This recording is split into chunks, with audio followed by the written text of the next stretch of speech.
Fort കൊച്ചിയിലെ Roro service പ്രതിസന്ധിയിൽ 2 ദിവസമായി സർവീസ് നടത്തുന്നത് ഒരു റോറോ മാത്രമാണ്.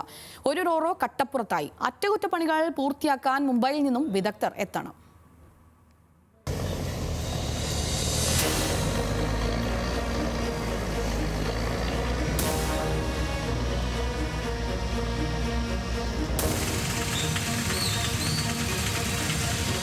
ഫോർട്ട് കൊച്ചി വൈപ്പിൻ റൂട്ടിൽ 2 റോറോ സർവീസുകളാണ് ഉണ്ടായിരുന്നത്. പ്രൊപ്പല്ലറിലുണ്ടായ തകരാർ കാരണമാണ് ഒരു റോറോ സർവീസ് നിർത്തിവെച്ചത്. മുംബൈയിൽ നിന്ന് വിദഗ്ധരെത്തിയ ശേഷമേ അറ്റകുറ്റപ്പണി നടത്താനാകൂ. ഇതിന് കുറഞ്ഞത് ഒരാഴ്ചയെങ്കിലും സമയമെടുക്കും. അതുവരെ ഒരു റോറോ സർവീസ് മാത്രമായിരിക്കും ഉണ്ടാവുക.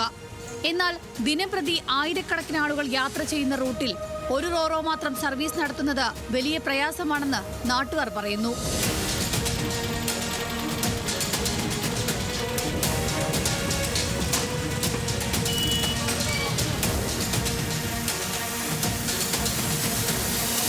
ഇത് ആയിരക്കണക്കിന് യാത്രക്കാരെ പ്രയാസപ്പെടുത്തുന്ന ഒന്നാണ്. ചില സമയത്ത് 2 റോറോയും കംപ്ലൈന്റ് ആയി കിടക്കുന്ന സാഹചര്യമുണ്ട്. ഇപ്പൊ ഒരു റോറോ മാത്രമുള്ളതുകൊണ്ടിട്ട് സഞ്ചാരികള്, അതായത് യാത്രക്കാര് വളരെ കഷ്ടപ്പെടുകയാണ്. അതിനൊരു പരിഹാരം നഗരസഭ ഉണ്ടാക്കണം. 3ാമത്തെ റോറോ വരുന്നു എന്ന് പറയുന്നതല്ലാതെ വരുന്നതായിട്ട് കാണുന്നില്ല. യാത്രാ ദുരിതം, അതായത് വൈപ്പിൻ ഫോർട്ട് കൊച്ചി മേഖലയിലെ യാത്രാ ദുരിതം പരിഹരിക്കാൻ എല്ലാവരും ഒന്ന് മുൻകൈ എടുക്കണമെന്നുള്ളത് മാത്രമാണ് അഭ്യർത്ഥന. ഒരേ സമയം 2 റോറോകൾ സർവീസ് നടത്തണമെന്നാണ് കരാർ.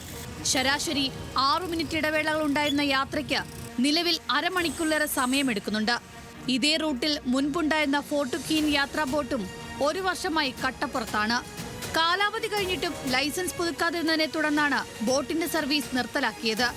യാത്രാക്ലേശം രൂക്ഷമായ സാഹചര്യത്തിൽ കൊച്ചി നഗരസഭാധികൃതരും ജില്ലാ ഭരണകൂടവും നടപടിക്ക് തയ്യാറാകാത്തതിൽ നാട്ടുകാരുടെ പ്രതിഷേധം ശക്തമാണ്. ന്യൂസ് മലയാളം, കൊച്ചി.